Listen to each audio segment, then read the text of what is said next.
सुना है जंगलों का भी कोई दस्तूर होता है।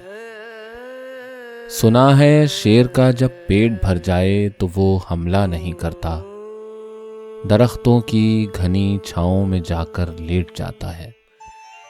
हवा के तेज झोंके जब दरख्तों को हिलाते हैं तो मैना अपने बच्चे छोड़कर कौवे के अंडों को परों से थाम लेती है।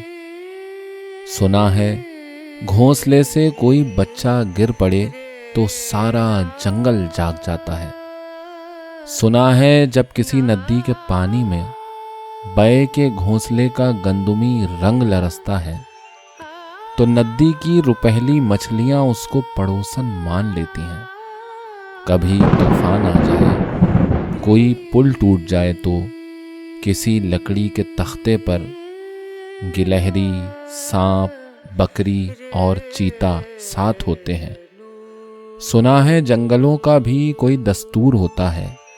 खुदावंदा, जलीलो मोतबर, दानाओ बीना, मुंसिफो अकबर, मेरे इस शहर में अब जंगलों ही का कोई कानून नाफिज कर।